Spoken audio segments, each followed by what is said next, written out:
For many of us, seeing the beauty in other people, being kind and compassionate towards other people, that comes pretty easily.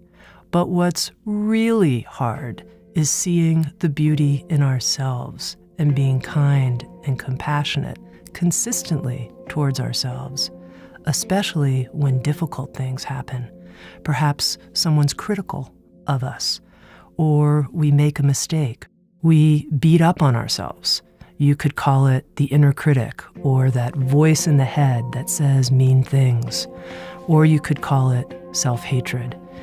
What can we do in these circumstances to interrupt this cycle and learn to befriend ourselves consistently?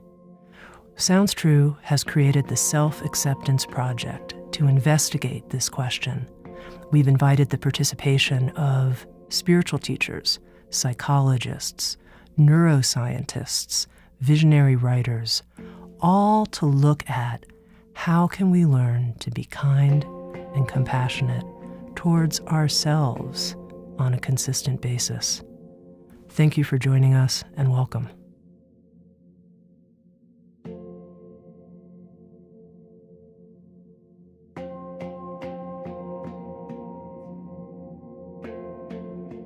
In this episode, I speak with Friedemann Schaub, a physician specializing in cardiology and molecular biology, who believes the subconscious mind holds the keys to accelerated healing and well-being. With Sounds True, Friedemann has released the book The Fear and Anxiety Solution and an online course titled Become Unstuck. Friedemann, welcome. Thank you for having me. I'm very excited to be a part of this project. It's very much needed and wonderful that you have put this into motion. I'd love to know from your perspective, somebody who works quite a bit with helping people access what might be going on in their subconscious mind and how the subconscious might play a role in our behavior. What's your view of why people are so mean to themselves, let's just put it right the way it is, so often? What's going on?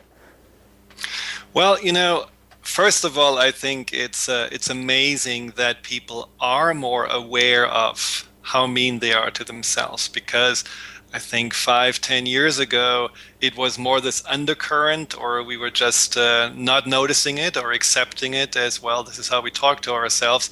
Now, actually, there is an awareness of, I wouldn't talk to my best friend like this. So that's definitely a positive.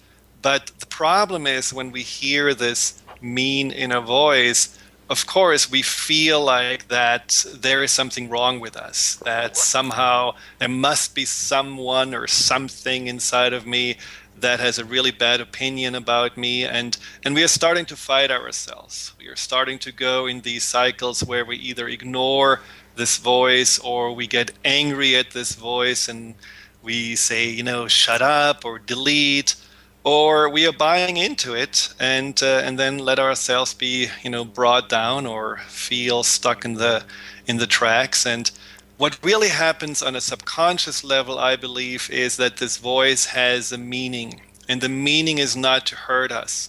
The meaning is not to try us to feel bad about ourselves, but the meaning is ultimately to protect us. And when you really walk through the things you say to yourself, when you really listen to this voice, you may actually hear sometimes that these are echoes of the past. Maybe these are things that you have heard when you were little. Maybe these are things that you actually were told. And some of my clients actually tell me it's actually exactly the voice of my father or my uncle or my teacher that I'm hearing still ringing inside of me. And so why does our mind, obviously not the intellectual part of our mind, but the deeper part, the subconscious mind, why does the subconscious bring up those voices, those echoes? What's happening there? And the reason is to literally prevent us from having to endure what we have endured before, or what we have been always afraid to endure. So let's say, for example, you have a voice that always criticizes you, that always says, well, this is not good enough. This is something that, should be better.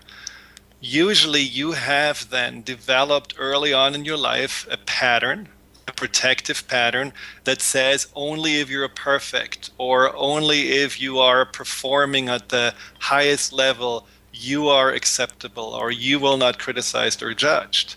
Or maybe there is a voice that says to you, oh no, you shouldn't do this because, people will not like it. So you better stay at home or you better don't even try.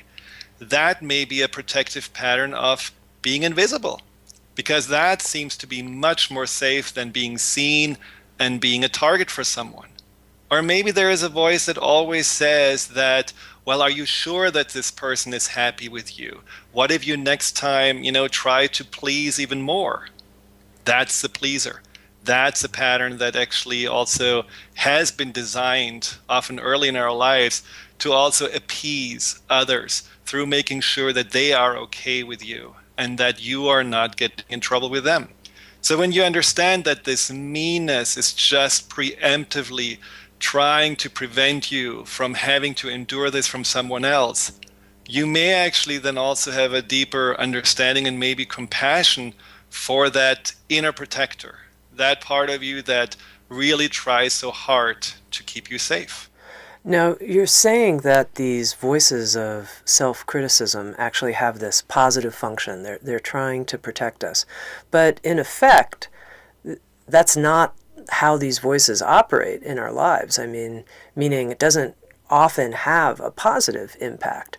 I hear a voice that says, you'll never be able to write that book, or you'll never be able to successfully do that. And then it shuts me down and it doesn't have a positive result.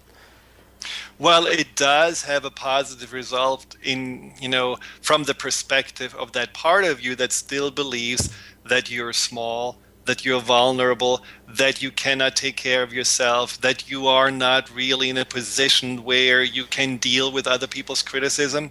So in some ways, you have to see that there is a disconnect between you as the adult and that part of you that often started to exist way back when you were still a child. And that disconnect is really what creates this different perspective on reality. An adult side of you says, I can write a book, I can get a promotion, I can go out dating. But another part of you that doesn't see you as trustworthy, doesn't believe that you really can do all of those things, still holds back to the old beliefs that you're much better off making yourself small or making yourself to all those things I talked about, the pleaser or the perfectionist and so on. Okay, so I think what you're saying here is really important. How do I, quote unquote, update the file? Or how do I start recognizing that I'm not still that small person that my subconscious is communicating that I am? How do I start getting it that I'm this strong, well-resourced adult in whatever situation I'm facing? Well, you phrased it really well, because on the one hand, you have to actually get it yourself before you're trying to teach it to this part of your subconscious that is still believing that you're small and defenseless or vulnerable. So one of the things that you need to do is just to reflect on yourself and say, okay, me from the adult perspective, what do I know about myself that I actually can believe in, that I can appreciate? How many times have I proved myself that I actually can handle certain situations? And this is where the self-talk comes in, where you not just listen to this negative voice and shut it down or ignore it, and this way create more disharmony inside, but you're actually addressing it. And you're addressing it by looking more behind that curtain of the illusion of not being good enough and really look more at the details that show you what the reality is. Many people generalize in their negative self-talk. Oh, I always fail. Or I will never be able to do that. Or I only had failures in my life, and they don't really look at the specific details that shows them the opposite. And so you have to sit down and imagine that you're talking to someone who is maybe concerned about you or who is scared, and you are convincing that with looking at the positive aspects of yourself, that this is no longer the case and that this is a distortion of your reality. But you cannot just do this intellectually. It doesn't really work if you have this inner debating club in your head. You have to do this also more from a compassionate place, from your heart. And this is where then you are actually going inside, just like in a meditation, and you are starting to visualize who that part of you could be that is still somewhat contracted and scared and worried and still trying to imitate the voices of people that used to feel like a threat to you, and then help that part to feel more comforted and reassured through your positive self-talk. Often I tell people, pull out a picture of your 7 or 8-year-old self, maybe from a time when you knew you were the most insecure or anxious, and simply imagine what that would be like to talk to that little self after you have heard some negative self-talk. And how would you comfort, reassure that part of you? What you're creating is really an inner connection between the adult self and that self that still feels somewhat trapped in the past. And you're building a bridge through this compassion and through also the guidance that looks at reality in a much more wide and positive way. And when I help people to do that in the sessions that I offer to people, within 2 to 3 weeks, their negative self-talk drops by 80%. And that's on average. Some people actually hear no self-talk anymore because they really feel finally that voice that tries to get attention got all the reassurance and all the attention it needed. And there is just silence, which is, of course, a huge relief. So Friedemann, I think just to make this really concrete for people, I wonder if you could share with us an example of someone that you've worked with in your practice who perhaps had a really challenging self-acceptance issue in their life that they were working on, some way that they were really kind of getting in their own way in terms of their own empowerment because of this negative self-talk, and what you worked on together and how the process went. Well, there are most clients that I'm working with actually are having trouble with self-acceptance. Like you said, this is certainly an epidemic in many ways. And it is also that most clients realize when they are, after our first session, asked to just simply take note of their self-talk, that they realize how negative it is and how mean it can be. What I think about, for example, is a client who was always very, very successful. All his life he has been just an overachiever. But what happened is that every time he reached a next goal, he questioned himself and he wondered whether he really deserved to be in that position, if he really was good enough. And that fear of feeling like a fraud and being found out any day and losing everything that he has built was just something that became bigger and bigger the higher he climbed and the more successes he had. And at some point, he was at that level that he always wanted to be. And that was a time where he got the most severe panic attacks and had insomnia and really was for the first time looking for help. Now, when he looked at his self-talk, he realized that this voice that always tried to simply put him down or tell him, in a doubtful way whether he really is good enough, that voice had been with him since early on in his life, and that he pretty much either ignored this voice or tried just to do even a harder and a better job to outperform these insecurities. When we went back into his childhood and really looked on a subconscious level what the root cause of this voice could be, he realized that as a child, he looked at his father, who was an underachiever, his father who was struggling pretty much all his life just to make ends meet. And he saw the pain and the anxiety and all those limiting beliefs that the father had. And he felt that those beliefs on some level actually had been infusing on him, had been deeply absorbed by his subconscious, but at the same time, he didn't really want to get stuck in them. So what he developed was, in some ways, two sides. One side that said, you're not good enough, which was something he had learned by example.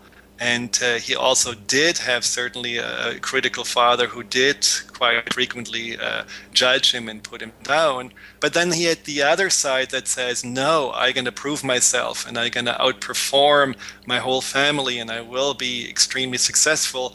So he had been living in this inner conflict constantly. And the more he reached, the louder the voice of doubt and insecurity became. And of course, he battled himself through life until he was in his mid-40s, until he realized this inner battle was no longer sustainable.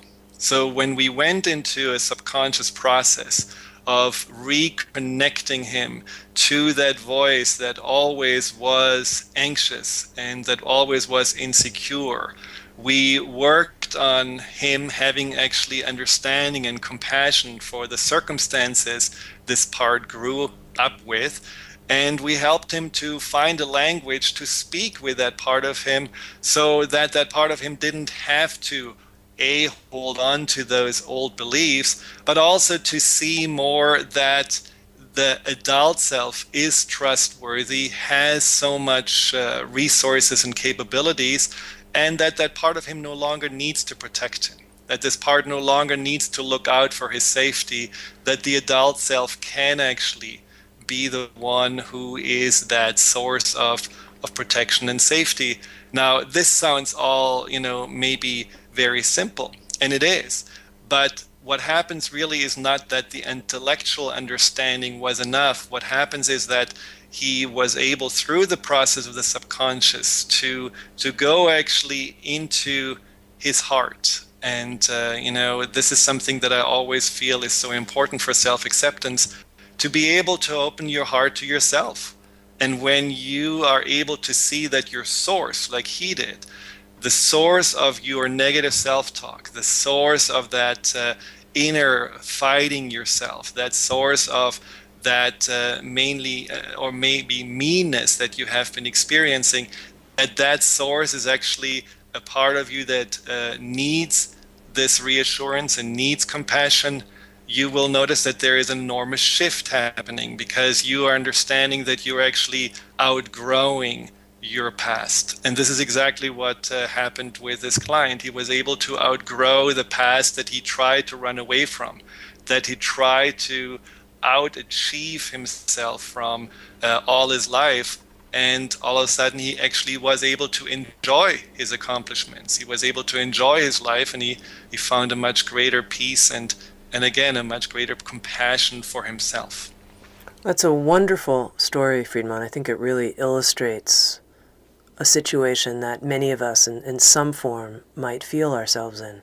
So a couple questions. You emphasized the heart, opening the heart and being able to relate to this younger part of ourselves from the heart. How do we do that? Often our heart is already open, just not to ourselves. I had really countless women that I worked with that came from abusive relationships, that only once the husband was actually laying hand on the children or was yelling at the children, they found the strength to move out of those relationships and finally separate themselves. When that was done to them, they simply accepted it and didn't do anything about it. So that compassion and that concern and that love for the children then brought them into a better place to finally protect themselves and protect the family. And so what I'm saying here is that we often, whether we are parents, whether we have good friends, or whether you just have a pet that you really, really love dearly, there is an ability for us to have compassion and openness that is innate, that is already there. What we don't necessarily know is how to turn it towards ourselves and how to give that warmth and that love and that healing energy to ourselves. And this is where this connection to a younger self can be so eye-opening and heart-opening, because we all can have love and compassion for a child, especially when we realize what a child went through. I worked with a client that really, really had a lot of negative self-talk towards herself.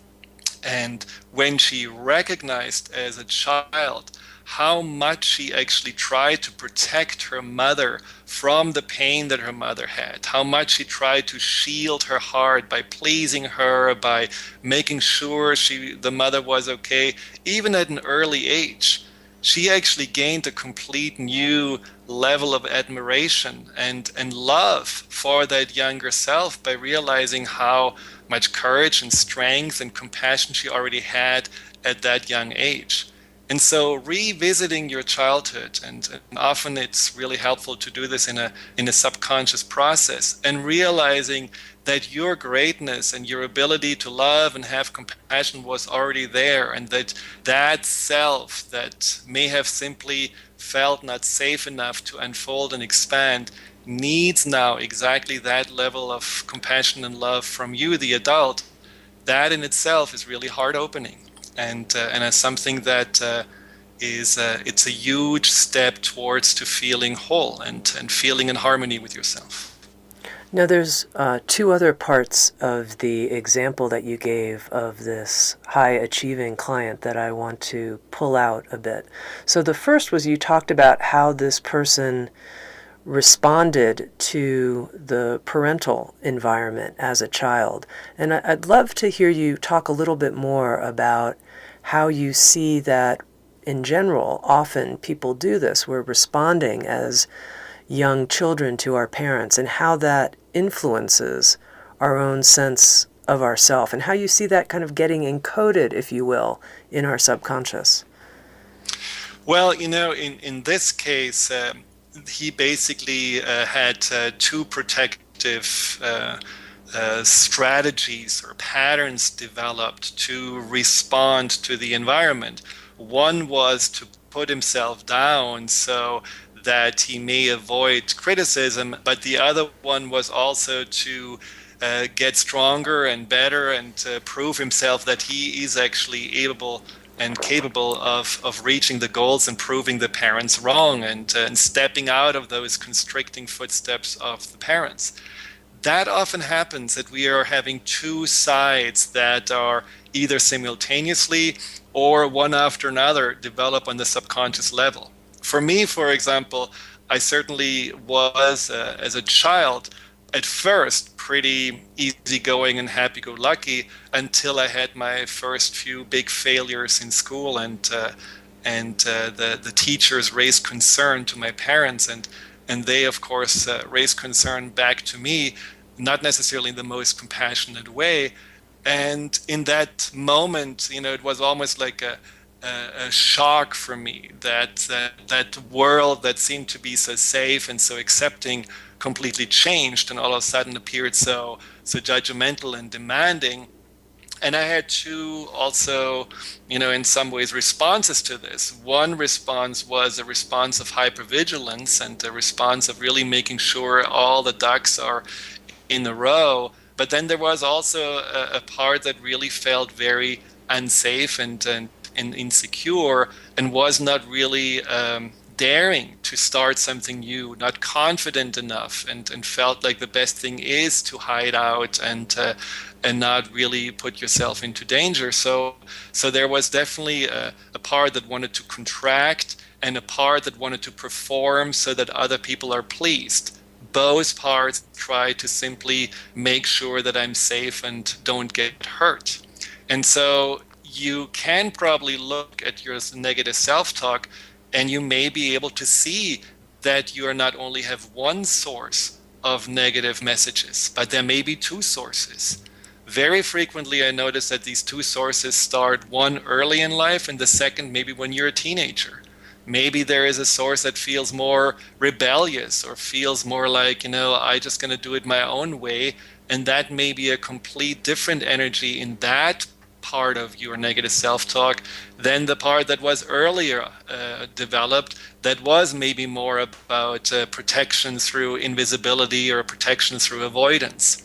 So it may be really interesting for you to not only look at those different voices, but also then imagine and visualize and communicate with those different parts at the different age they are at, but keeping in mind that you have the responsibility as the loving, compassionate adult to guide and direct these part of your subconscious back into the wholeness of the now.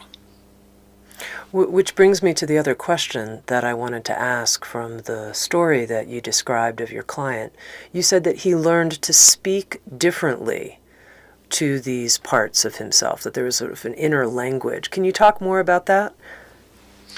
Well, first of all, he became much kinder. Rather than getting harsh and demanding and judgmental with himself, he actually, became much more like a parental figure himself to those parts of him. So it was interesting because he had two children that were also fairly young, and he noticed that he had been quite demanding to those children, that he had been rather pushy and critical.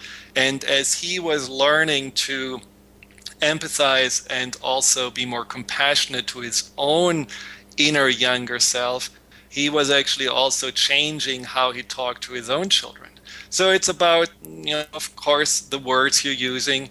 It's also about the energy you put into the words. It's about the patience you have with yourself. And it's about the consistency. When you are communicating with a child, you cannot just say something one time and expect it's going to happen. So you have to be patient and you have to be committed to helping that child to grow into whatever you see is the best for that child. And that's the same with that inner voice that seems to be still trapped in, your past. Just allow yourself to have that compassion, the consistency, and the commitment to communicate. Often communication doesn't even have to be verbal. It can be also very visual, internal visual, where you're simply holding that child, where you actually feel how it must feel to have that child in your arms and simply comfort that child. That in itself, that sensation is a heart opening. See, on a subconscious level, it doesn't matter what actually is real and what you imagine. So if you're imagining that you're holding your younger self and giving it comfort and really simply to your presence, giving it a sense of safety, your subconscious is actually rewriting your history. It's rewriting your past and is resolving the pattern. And that's certainly one of the most powerful aspects of the subconscious. I wonder if you have any suggestions for a technique that someone could use on the spot, like they suddenly find themselves starting to spiral down, how they could interrupt that downward spiral of negative self-talk right in the moment. Well, I love the negative self-talk exercise that I have described in the book, The Fear and Anxiety Solution, and I certainly think this is something we can really use on the spot. Now, what's important though is that you don't do this only one time and do it like a bailout anchor that says, okay, now I'm just going to address myself in this moment when I'm the most desperate, but that you're actually creating a consistent relationship. Ultimately, what you do deal with when you have this negative self-talk or when you do have these spirals of negative thinking is that you don't really relate to all of you very well, and building relationship means you have to be there and you have to be consistently able to communicate. But when you do have one of those moments where you just spiral out, Often it may be that you have actually just a feeling, that you just feel super anxious or really, really worried, and you don't even know what you're thinking. You just have a feeling. It's kind of that what really shakes you up. So the first step would be simply to ask yourself what the feeling is, and then simply continue with, I am, whatever the feeling is, let's say I am anxious because, and then just let come up what comes up. It's very interesting to notice that these thoughts, these spiraling thoughts, are like little bubbles from the depth of your subconscious. You don't even have to think about them, they're just there. And just by paying attention, stopping, listening to it, you already know, okay, now I'm actually connected to that inner self that needs attention. You listen to the thought, you may even write it down, and then you ask yourself the three questions that are really stopping this spiral right there. It's like the reality check question. And the first question is that really true? Good question. Because sometimes you may say, yeah, it is true. I really feel like a failure. Or yeah, it is true. I'm going to lose my job. But then you say, telling yourself that you do fail or that you will lose your job, is that really serving you right now? Is that really helping you to feel better or reach your goals? And obviously the answers are no. And in that moment, there is already an inner jolt where you simply take the reins back and you're saying, okay, it's not serving me, so I'm not entertaining that thought. I'm not going down in this spiral. Let's redirect the thinking. And that redirection is then about the three positive things you can say to yourself that are counterbalancing this negative statement. So for example, I'm a failure. You could say, no, I have succeeded in many things. And then you get a little bit more specific in what you have succeeded. Or you can talk about the potential that you have. Or you can talk about how maybe other people have consistently supported and appreciated you for X, Y, and Z. So you can be very creative. And what you need to do, though, as you are in that positive mindset, as I said before, you need to really be in a place where you feel something, where you do have a sense of compassion and understanding. And that usually really happens only if you do look, especially at the beginning, at the source of that negative self-talk as a younger self that just needs a little attention and needs support. Now, what often happens is that maybe the next thought comes up, and you simply do this again. You just stop yourself, ask those three questions, but after 4 or 5, you will notice there is a shift happening because you're piling up much more evidence on that positive energy level and the positive thoughts than you have in the negative thought. And the spiral basically stops. The spiral loses momentum. And there is a sense of inner peace that you will get in that moment. It's very powerful, and it's something that I feel is really the one of the most effective bridges to starting the work with the subconscious mind. Wonderful. Thank you for that, Friedemann.